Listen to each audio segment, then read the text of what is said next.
Good morning, y'all. This is Dawn, aka the Interactive Nanny, coming to you guys live and in living color from Interactive Nanny's world, where love and play are interacting. So I'm coming on a little early this morning. I had a little time in between getting some of my other stuff done, so I thought I would just go ahead and see if I can record this episode before I actually start my church service. I'm actually just gonna watch my church service online today. So yeah, I'm actually at home. Just got done sort of getting my room tidied up a little bit. I still got more stuff to do, but I want to go ahead and try to do this.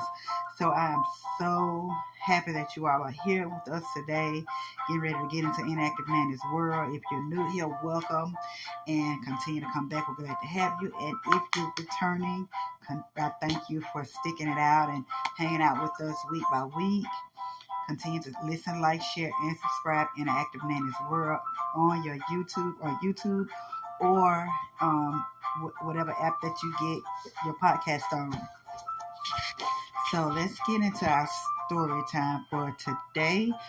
I actually have 3 books here, so we're gonna see if we can do all 3. If not, we'll do at least 2 of them. But we're gonna get into Under the Ramadan Moon, I hope I pronounced that right. And it's by Sylvia Whitman and illustrated by Sue Williams. Under the Ramadan Moon. We wait for the moon. We watch for the moon. We watch for the Ramadan moon. We fast by day under the moon, under the Ramadan moon.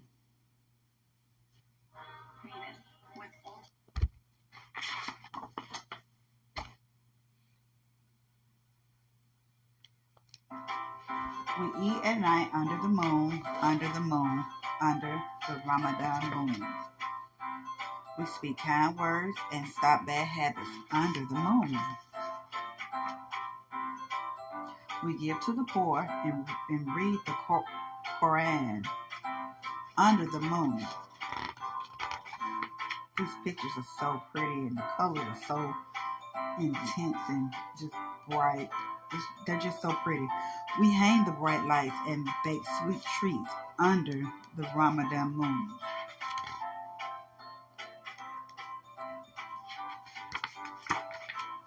We visit friends under the Ramadan moon.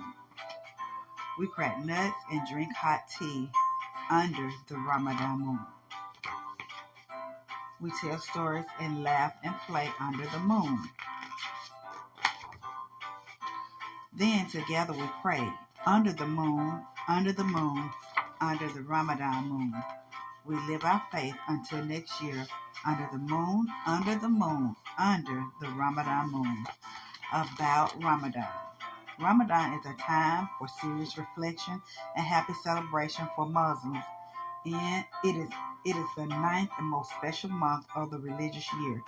Since the Islamic calendar measures months by moon cycles, the date of Ramadan changes gradually over time. But no matter the season, Ramadan always begins with the crescent of a new moon. During Ramadan, most Muslims fast during the day, do not eat or drink, do not wake up before the sun rises for a meal called they wake up before the sun rises for a meal called suhoor. I think that's how you pronounce it. And when there's enough daylight to tell a white thread from a black one, they begin their fast. All adult Muslims are expected to fast, although not all do, unless they're sick, pregnant, or traveling. Children practice with short fasts until they're ready for the full day, usually as teenagers. They go to work and school as usual while they fast. By fasting, believers build self-control. They clean up their act in other ways too. Some people quit smoking, others stop getting angry. Fasting is a way to purify their bodies and turn their minds toward God. Hunger also reminds them of the suffering of the poor. Islam requires believers to donate a share of their wealth to the needy every year, and many Muslims give during Ramadan. Prayers. Prayer is another important part of Ramadan. Muslims usually pray 5 times a day, but they often pray more during this time of year. They go to mosque and they read aloud from the Quran, the holy book of Islam. Some Muslims recite the whole Arabic text, more than 6,000 verses over the course of Ramadan. Although Ramadan is demanding, it is also fun. As soon as the sun sets, families sit down for iftar, the fast-breaking meal. They enjoy special soups and breads as well as pastries stuffed with sweet cheese or nuts. Friends and families visit and snack long into the evening. In the United States, Ramadan recipes and customs reflect the many different cultures Muslim Americans come from. Under the moon, they share holiday foods, games, and traditions. Ramadan ends just as it began with a new moon. A 3-day holiday follows. Eid al-Fitr, I don't want to mispronounce, the feast of fast breaking. Joyful Muslims gather in enormous groups for the first Eid prayer. Dressed in new clothes, they host friends and family at home and exchange presents for children. They thank God for all their blessings, especially the strength to fast and pray. Whew. All right, and this is Under the Ramadan Moon by Sylvia Whitman. All right, let's get into our second book, The Jacket I Wear in the Snow. And it's by Shirley Neitzel, and the pictures are by Nancy Winslow Parker. All right, The Jacket I Wear in the Snow. I think I skipped a page. Wait, just one second. Okay, yeah, here we go. This is the jacket I wear in the snow. This is the zipper that's stuck on the jacket I wear in the snow. This is a scarf, woolly and red, that's caught in the zipper that's stuck on the jacket I wear in the snow. This is the stocking cap for my head that matches the scarf, woolly and red, that's caught in the zipper that's stuck on the jacket I wear in the snow. These are the mittens that hang from each arm that I wear with the stocking for my head that matches the scarf, woolly and red, that's caught in the zipper that's stuck on the jacket I wear in the snow. This is the sweater all itchy and warm that meets the mittens that hang from each arm that I wear with the stocking cap for my head that matches the scarf, woolly and red, that's caught in the zipper that's stuck on the jacket I wear in the snow. These are the jeans, stiff in the knee, that go under the sweater, all itchy and warm, that meets the mittens that hang from each arm that I wear with the stocking cap for my head that matches the scarf, woolly and red, that's caught in the zipper that's stuck on the jacket I wear in the snow. These are the boots too big for me that cover the jeans, stiff in the knee, that go under the sweater, all itchy and warm, that meets the mittens that hang from each arm that I wear with the stocking cap for my head that matches the scarf, woolly and red, that's caught in the zipper that's stuck on the jacket I wear in the snow. Ooh, goodness, y'all. I did not realize this book was like this, but we're going to keep it going. All right. This is long underwear, bunchy and hot, that's stuffed in the boots too big for me, that covers the jeans, stiff in the knee, that go under the sweater, all itchy and warm, that meets the mittens that hang from each arm that I wear with the stocking cap for my head that matches the scarf, woolly and red, that's caught in the zipper that's stuck on the jacket I wear in the snow. These are the socks, wrinkled a lot, that are pulled over the leggings, bunchy and hot. Pulled under the underwear, bunchy and hot. that is stuffed in the boots, too big for me, that cover the jeans, stiff in the knee, that go under the sweater, are itchy and warm, that meets the mittens that hang from each arm, that I wear with the stocking cap for my head, that matches the scarf, woolly and red, that's caught in the zipper that's stuck on the jacket I wear in the snow. These are the tears that fell from my eyes, that dripped on the socks, wrinkled a lot, that I pulled over the leggings, bunchy and hot, that is stuffed in the boots, too big for me, that cover the jeans, stiff in the knee, that go under the sweater, all itchy and warm, that meets the mittens that hang from each arm, that I wear with the stocking cap for my head, that matches the scarf, woolly and red, that's caught in the zipper, that's stuck on the jacket I wear in the snow.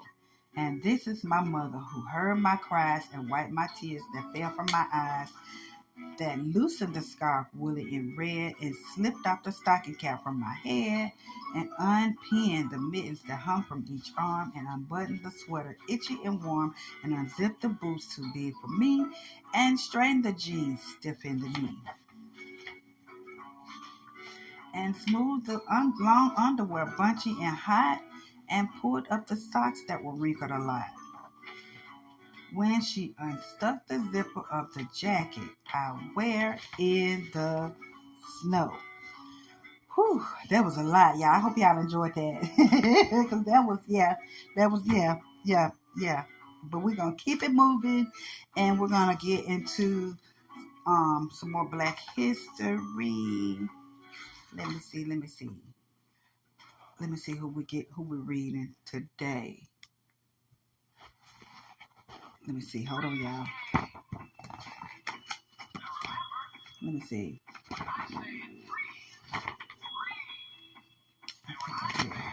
Hold on.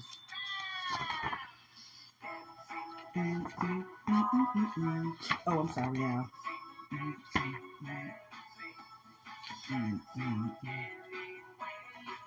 All right, I think we're gonna read about. Okay, yeah. Okay, so we read last week, and this is one of the books we read last week. Little Leaders, Bold Women in Black History, and this book is by Vashti Harrison. And today we're going to read about Bessie Coleman. Bessie Coleman was born in 1892, and she passed away in 1926. And she was a pilot. Bessie grew up in a small segregated town in Texas. At home with 3 younger siblings around the house, she had a lot of responsibilities: washing clothes by hand, fetching clean water on top of walking 4 miles to school and back every day. Bessie knew that one day she would leave her small town. In 1915, she moved to Chicago to live with her older brothers. Returning from World War I, they told her all about being in France and about how women there could fly planes, unlike the women in America. This got Bessie furiously curious. She applied to every aviation school in America she could find, but was denied entry. Not one at any of these schools thought a girl could fly, especially not a black girl. Bessie wanted to prove them wrong. In 1920, she moved to France, where she could finally learn aviation. She was so gifted, she graduated from the 10-month flight school in only 7 months. So in 1921, Bessie became the first African-American woman in the world to receive her pilot's license. She specialized in stunt flying, parachuting, and aerial tricks. After returning home to the United States, Bessie flew for huge crowds.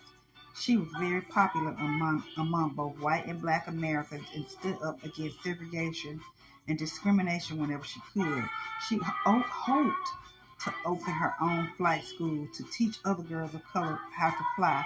Unfortunately, during a test flight in 1926, a mechanical issue caused her plane to crash. Bessie passed away, but her legacy lives on. In 1977, the Bessie Coleman Aviators Club opened in Chicago to support women of all races to reach their dreams flying. And this picture that they have of her is so cute. Hold on, let me just finish telling because I'm getting ahead of myself in my head. This picture is so cute, and it has like an airplane doing a little zigzags or whatnot, and it's got the tower in front. Is it the Leaning Tower of Pizza? I think that's it. She's standing in front of that, and she has on her aviation outfit. Yeah, and then the quote that it has above her head is, "I made up my mind to try. I tried, and I was successful." So that is really, really cute. I really like that. So yeah, this is Bessie Coleman, and this is from the book Little Leaders, Bold Women in Black History by Vashti Harrison. I know I got this book, the Little Leaders book, and the Under the Ramadan Moon from Amazon. So I'm pretty sure y'all can go on Amazon and get these, or eBay or any other online source that you get your books from. Or you can, always look online as far as the libraries, or better yet, just go to the physical library, which is something that I haven't done in so long because I have my honey baby now, but my daughter, my daughter's obviously grown, and then I don't have it other than me working with children. But yeah, okay. Anyway, like I said, go to Amazon, eBay, or other thrift books or other online sources to get these. And then the jacket I wear in the snow, I'm pretty sure you can probably get that off of Amazon or whatever too.